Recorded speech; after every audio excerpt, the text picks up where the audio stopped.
شروع کرتا ہوں اللہ تعالیٰ کے نام سے جو بڑا مہربان نہایت رحم والا ہے۔ حضرت ابو ہریرہ رضی اللہ تعالیٰ عنہ سے روایت ہے،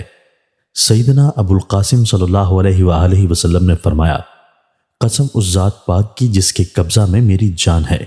اگر اللہ کے قہر و جلال اور قیامت و آخرت کے لرزہ خیز ہولناک احوال کے متعلق تمہیں وہ سب معلوم ہو جائے جو مجھے معلوم ہے، تو تمہارا ہنسنا بہت کم ہو جائے اور رونا بہت بڑھ جائے۔ تشریح مطلب یہ ہے کہ اللہ تعالیٰ کی شان بے نیازی اور اس کے قہر و جلال اور قیامت و آخرت کے ہولناک لرزہ خیز احوال کے متعلق جو کچھ مجھے معلوم ہے اور اللہ تعالیٰ نے جو کچھ مجھ پر منکشف کر دیا ہے، اگر تم کو بھی اس کا پورا علم ہو جائے اور تمہاری آنکھوں کو بھی وہ سب نظر آنے لگے جو میں دیکھتا ہوں اور تمہارے کان بھی وہ سب کچھ سننے لگیں جو میں سنتا ہوں، تو تمہارا چین و سکون ختم ہو جائے، تم بہت کم ہنسو اور بہت زیادہ رو۔ حضرت ابو سعید خدری رضی اللہ تعالیٰ عنہ سے روایت ہے کہ رسول اللہ صلی اللہ علیہ وآلہ وسلم ایک دن نماز کے لیے گھر سے مسجد تشریف لائے تو آپ نے لوگوں کو اس حال میں دیکھا کہ گویا وہاں مسجد ہی میں وہ کھل کھلا کر ہنس رہے ہیں، اور یہ حالت علامت تھی غفلت کی زیادتی کی۔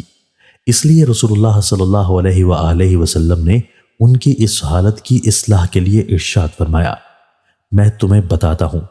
کہ اگر تم لوگ لذتوں کو توڑ دینے والی موت کو زیادہ یاد کرو تو وہ تمہیں اس غفلت میں مبتلا نہ ہونے دے۔ لذتوں کو توڑنے والی موت کو زیادہ یاد کرو۔ اس کے بعد فرمایا، حقیقت یہ ہے کہ قبر یعنی زمین کا وہ حصہ جس کو مرنے کے بعد آدمی کا آخری ٹھکانہ بننا ہے، ہر روز پکارتی ہے۔ ظاہر یہ ہے کہ زبان قال سے پکارتی ہے، اور اس کی اس پکار کو وہی سن سکتے ہیں جن کو اللہ تعالیٰ سنانا چاہے، اور یہ مطلب بھی ہو سکتا ہے کہ ہر روز قبر زبان حال سے پکارتی ہے کہ میں مسافرت اور تنہائی کا گھر ہوں، میں مٹی اور کیڑوں کا گھر ہوں، اور قبر کی زبان حال کی اس پکار کو تو ہر بندہ ہر وقت سن سکتا ہے جس کو اللہ تعالیٰ نے زبان حال کی باتیں سننے والے کان عطا فرمائے ہوں۔ اس کے بعد آپ نے اس کی تفصیل بیان فرمائی کہ مرنے کے بعد جب بندہ کا واسطہ اس زمین سے پڑتا ہے اور وہ اس کے سپرد ہوتا ہے تو ایمان و عمل کے فرق کے لحاظ سے زمین کا برتاؤ اس کے ساتھ کتنا مختلف ہوتا ہے۔ چنانچہ آپ نے فرمایا، جب وہ بندہ زمین کے سپرد کیا جاتا ہے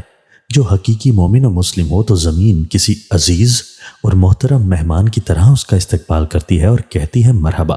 میرا دل دیدہ و دل فرش راہ خوب آئے اور اپنے ہی گھر آئے۔ تمہیں معلوم ہونا چاہیے کہ جتنے لوگ میرے اوپر چلتے تھے ان میں سب سے زیادہ محبوب اور چہیتے مجھے تم ہی تھے، اور آج جب تم میرے سپرد کر دیے گئے ہو اور میرے پاس آ گئے ہو تو تم دیکھو گے کہ تمہاری خدمت اور راحت رسانی کے لیے میں تمہارے ساتھ کیا معاملہ کرتی ہوں۔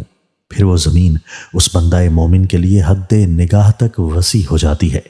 اور اس کے واسطے جنت کی طرف ایک دروازہ کھول دیا جاتا ہے، اور جب کوئی سخت بدکار قسم کا آدمی، یا آپ نے فرمایا کہ ایمان نہ لانے والا آدمی زمین کے سپرد کیا جاتا ہے، تو زمین اس سے کہتی ہے کہ جتنے آدمی میرے اوپر چلتے پھرتے تھے تو مجھے ان سب سے زیادہ مبغوض تھا، اور آج جب تو میرے حوالہ کر دیا گیا ہے اور میرے قبضے میں آ گیا ہے تو ابھی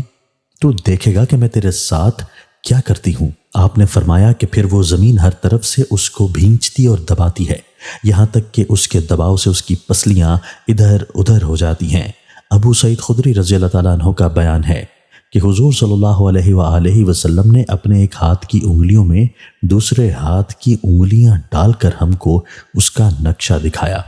اس کے بعد فرمایا، پھر اس پر 70 اژدہے مسلط کر دیے جاتے ہیں، جن میں سے ایک اگر زمین میں پھنکار مارے تو رہتی دنیا تک وہ زمین کوئی سبزہ نہ اگا سکے، پھر یہ اژدہے اسے برابر کاٹتے نوچتے رہتے ہیں، یہاں تک کہ قیامت اور حشر کے بعد وہ حساب کے مقام تک پہنچا دیا جاتا ہے۔ ابو سعید خدری بیان فرماتے ہیں کہ اور حضور صلی اللہ علیہ وآلہ وسلم نے یہ بھی فرمایا کہ اس کے سوا کچھ نہیں کہ قبر یا تو جنت کے باغیچوں میں سے ایک باغیچہ ہے یا دوزخ کے خندقوں میں سے ایک خندق۔ تشریح: قبر کے عذاب و ثواب کے متعلق پوری تفصیل سے گفتگو پہلی جلد میں کی جا چکی ہے، اور عقل کے خامی کسے جو سوالات اور شبہات اس بارے میں پیدا ہو سکتے ہیں اس کا جواب بھی وہی دیا جا چکا ہے۔ یہ بھی وہی بتایا جا چکا ہے کہ قبر سے مراد عالم برزخ کا ٹھکانہ ہے، خواہ وہ اصلاحی قبر ہو یا کچھ اور۔ نیز وہیں یہ بھی بتایا جا چکا ہے کہ ثواب یا عذاب کی تفصیلات میں جہاں جہاں حدیثوں میں 70 کا یا اسی طرح کا کوئی دوسرا بڑا عدد آتا ہے تو اس سے مراد صرف کثرت اور بہتات بھی ہو سکتی ہے۔ الغرض ان سب پہلوؤں پر تفصیل سے گفتگو پہلی جلد میں کی جا چکی ہے۔ یہاں تو حدیث کی اس روح کو سمجھنا چاہیے کہ بندے کو خدا سے اور آخرت کے اپنے انجام سے کسی وقت بھی غافل نہ ہونا چاہیے، اور موت اور قبر کو یاد کرنے اور یاد رکھنے کے ذریعہ غفلت کا علاج کرتے رہنا چاہیے، اور بلا شبہ یہ تیر بہدف علاج ہے۔ صحابہ میں جو تقوی، جو خوف خدا اور آخرت کی جو فکر تھی وہ رسول اللہ صلی اللہ علیہ وآلہ وسلم کے اسی طریقے علاج کا نتیجہ تھا،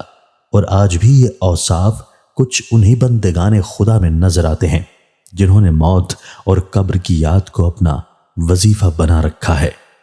جس نے استغفار کو اپنے اوپر لازم کر لیا، اللہ عز و جل اس کی ہر پریشانی دور فرمائے گا اور ہر تنگی سے اسے راحت عطا فرمائے گا، اور اسے ایسی جگہ سے رزق عطا فرمائے گا جہاں سے اسے گمان بھی نہ ہوگا۔ اللہ تعالی ہم سب کو توفیق دے کہ موت اور قبر کی یاد کے ذریعہ اپنی غفلتوں کا علاج کریں اور خدا کے خوف اور خشیت اور آخرت کی فکر کو اپنی زندگی کا اساس بنائیں۔